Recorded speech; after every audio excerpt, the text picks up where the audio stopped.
Hello అండి అందరికీ. అందరూ ఎలా ఉన్నారు? బాగున్నారా? మేము కూడా పర్వాలేదు. అయితే ఈ వీడియోలో వచ్చేసి మేము నిన్న డీమార్ట్కి వెళ్ళి వచ్చాము.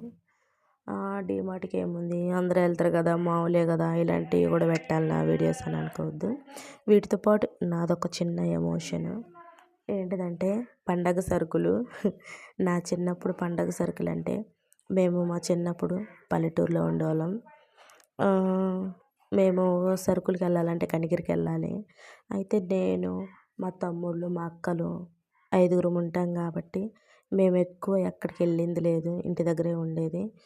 కానీ సరుకులు ఎప్పుడైనా అందరూ మామూలుగానే తెచ్చుకుంటారు, కానీ పండగ సరుకులు ఎక్కువ తెచ్చుకునేది. అయితే అందరూ వెళ్తుంటారు, మా అమ్మ మా నాన్నతో నేను కూడా వస్తాను ఏడ్చేది. ఎందుకంటే బస్సులో ఎక్కాలి, బస్సులో పోయి అక్కడ అంతా తిరిగి చూడాలని నాకు ఆశ ఉండేది.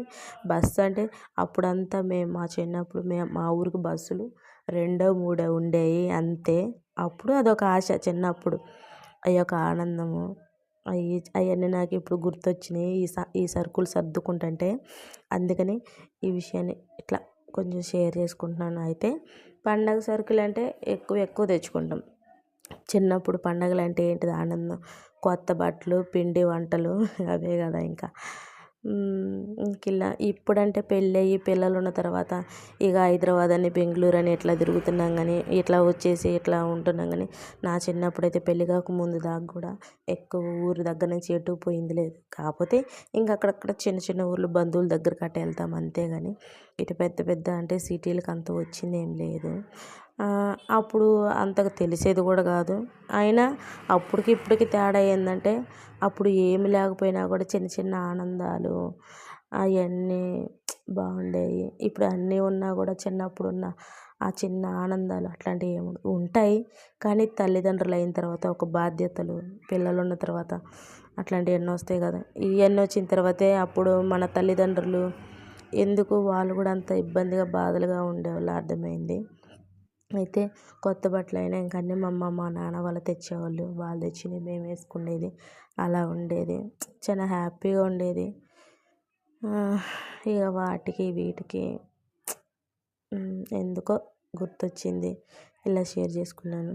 అయితే మేము ఒకసారి డీమార్ట్కి వెళ్ళినప్పుడు ఫస్ట్ సారి పోయినప్పుడు ఏం స్లిప్ ఏం రాసుకోకుండా పోవడం వలన చాలా ఎక్కువ బిల్ అయిపోయింది. ఏం అర్థం కాలేదు. అందుకే ఇక తర్వాత ఏం చేసామంటే ఇంటి దగ్గరే స్లిప్ రాసుకొని పోయేది. ఇక అంటే అవసరమైనవి ఎక్కువ అవసరమైనవి తెచ్చుకునేది. ఇట్లా మనకి సరిపడిన మట్టుకు తెచ్చుకుంటాము. అందుకని ఇలా చిన్నగా మా ఆయన అయితే స్లిప్ అరేంజ్ చేసి రాసుకొని తీసుకొచ్చాడు. ఇవి ఇక్కడ ఏం తీసుకున్నామంటే ఇంకా సరుకులు, మామూలుగా ఇంట్లోకి కావాల్సిన సరుకులు, పిల్లలకి రోజు వాడుకునే బట్టలు అంతే. అందరికీ ఇప్పుడు పండగ వాతావరణం మొదలైపోయింది. అయితే ఈ వీడియో మీకు నచ్చితే ఈ ఛానల్ని సబ్స్క్రైబ్ చేసుకోండి ఫ్రెండ్స్. Thanks for watching.